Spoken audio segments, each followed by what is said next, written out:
My name is Gabriel Gomez, and I am so excited to be making this for you. And this is a documentary series about musicians in my community here in New York that inspire me.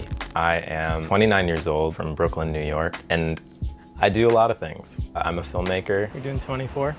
Yeah. I run a production company called Crooked Letter. Haven't been here much the last 6 months. This is the office. I manage talent. This is when Rosehart was in Choir Boy on Broadway. He's an artist I've been managing for about 4 years now. There's my boy. I'm an artist, a bit of an entrepreneur of sorts, and a friend. Can you hear me in this video, or is it like it's just gonna be? It probably won't make the edit. I try and immerse myself in all things creative.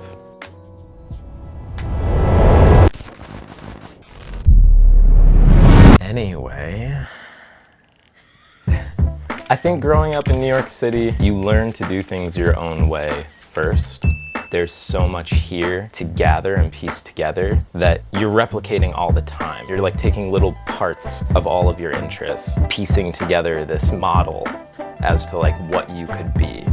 I started Crooked Letter in 2010 to bring all of my interests together. Obviously, film was the driving force behind the company, but I knew there was a world where I was gonna incorporate music in some way, shape, or form. We spent 6 years cutting our teeth in the film world. We created commercials, documentaries, music videos. It was about 2017 when I decided to manage Rosehart and incorporate talent management into the company's workflow and create a sort of symbiotic relationship between day-to-day talent management and branding and our film aspirations. It doesn't matter if I'm just doing the job, I want to do it really, really well. This year was all about breaking old habits and like really honing in on like certain professional goals I had. I truly felt like beginning of March, that was all sort of kicking into gear. And then obviously the world changed.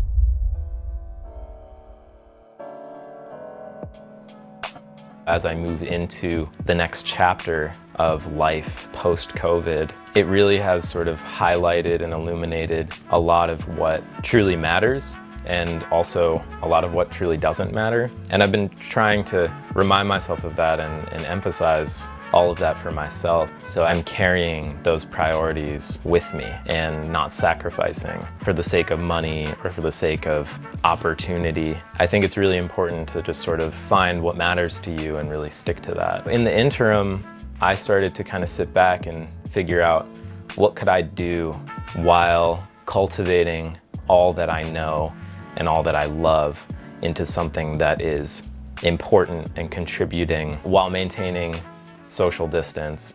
Welcome to episode 1 of the Crooked Letter Radio Hour. Thanks for being here. We have an awesome, beautiful, lovely episode this week. My old friend, the amazing Zassi Bates, is here. You know, catharsis in a way for my community, and that came in the form of the radio show, which was kind of my full-time project throughout quarantine.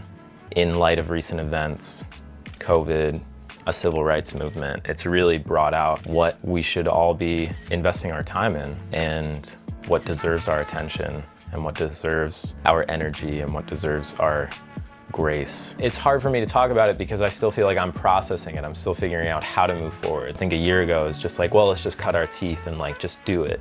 And now it's like, well, no, we're people of color making art. We have to like reassess how we're contributing not only our services, but our talents and our stories. What's up? Not much. How you doing? I'm good. I needed to talk to friends. Wait, you're back on your trip? I'm back, baby. Did you have a beautiful time? I had so much fun.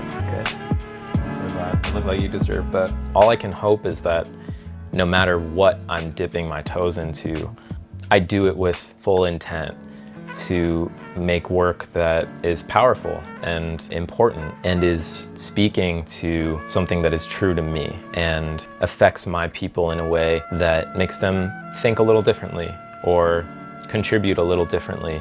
So much of my business and my creative universe is community-based. And without that community, we wouldn't have anything.